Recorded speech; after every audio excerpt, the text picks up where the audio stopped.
कार्तिक कृष्ण रमा एकादशी। युधिष्ठिर बोले, है जनार्दन, कार्तिक कृष्णा पक्ष की एकादशी का क्या नाम है? यह मुझसे कहिए। श्री कृष्ण जी बोले, है राजन, कार्तिक कृष्णा पक्ष में रमा नाम की शुभ एकादशी होती है, उसको मैं कहता हूँ, तुम सुनो। यह सब पापों को हरने वाली प्राचीन समय में मुचुकुंद नामक राजा था। है राजन, वह राजा विष्णु का भगत और सत्यवादी था। धर्म से पालन करते हुए उसका निष्कंटक राज्य हो गया। उसके घर में बेटी थी, उसका नाम चंद्रभागा था। उसका चंद्रसेन के बेटे शोभन के साथ विवाह हो गया है, पर वह शोभन कभी अपने सास ससुर के घर पर आया। उसी दिन पवित्र एकादशी का व्रत आया। व्रत का दिन आने पर चंद्रभागा विचार करने लगी कि है ईश्वर, क्या होगा? मेरा पति तो बहुत निर्बल है, वह भूख को सहन नहीं कर सकता और अपने पिता का शासन बहुत कठिन है। दशमी को ड्योढ़ी पिटवा देते हैं कि एकादशी के दिन भोजन नहीं करना चाहिए। डुमडुमी का शब्द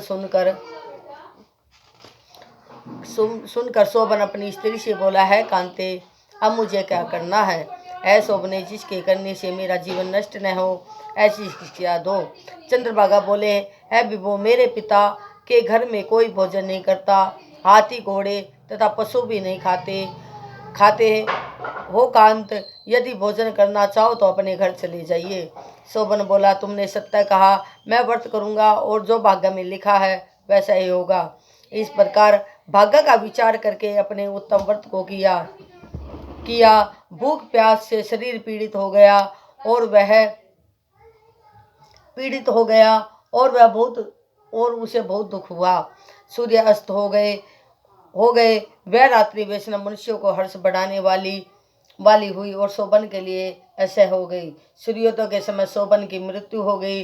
राजा के योग सुगंधित चंदन की लकड़ियों से उसका दाह संस्कार कर्म करवाया। चंद्रभागा ने पिता के निषेध करने से अपना शरीर नहीं जलाया। उसका अंतिम संस्कार करके पिता के घर में पहुंच गई। रमा के व्रत के प्रभाव से मंत्राचल की शिखर पर शोभन को बहुत रमणीय देवपुर मिला। सिंहासन पर बैठ कर गया। श्वेत छत्र और चवर प्राप्त हो गए। किरीट, हार, बाजूबंद इनसे सुशोभित हो गया। गंधर्व और अप्सराएं सेवा करने लगी। वहां शोभन दूसरे इंद्र की तरह शोभा को प्राप्त हुआ। मुचुकुंदपुर में रहने वाला सोम शर्मा नामक ब्राह्मण तीर्थ यात्रा के लिए भ्रमण करता हुआ अब उसने राजा के जमाई को देखा। वह उसके पास गया।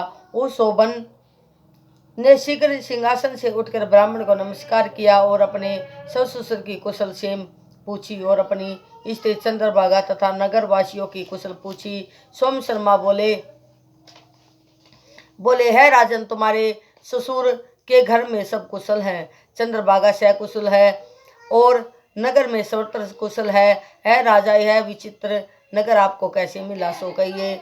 शोभन बोला, कार्तिक कृष्ण पक्ष में रमा एकादशी होती है, उसका उपवास करने से यह ऐसी त्रिपुर मुझको मिला है द्विजोमतम, जिस तरह यह अटल हो जाए ऐसा यत्न करिए। ब्राह्मण बोला, है राजेंद्र, यह चित्र क्यों नहीं है और अटल किस तरह होगा, वह मुझसे कहिए, उसका निश्चय करूंगा।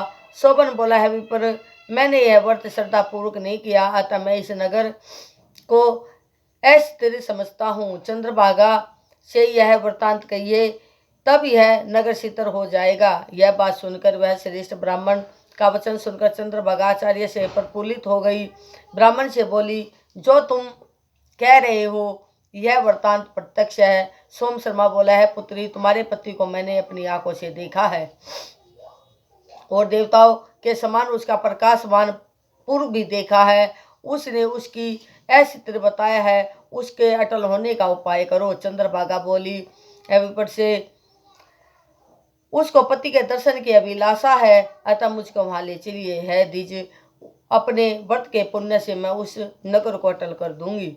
जिस प्रकार हम दोनों का मिलाप हो जाए ऐसा उपाय करिए। बिछड़े हुए का मिलाप कराने का बड़ा पुण्य होता है। यह सुनकर सोम शर्मा उसके साथ चला गया। मंदराचल पर्वत के समीप वामदेव के आश्रम में सोम शर्मा गए।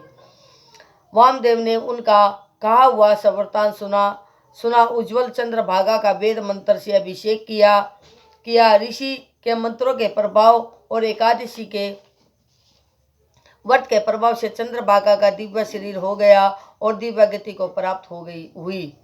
प्रसन्नता से प्रफुल्लित नेत्र किए हुए अपने पति के पास पहुंच गई। शोभन भी अपनी आई हुई स्त्री को देखकर बहुत प्रसन्न हुआ और उसने बुलाकर अपनी बाई तरफ बैठा लिया।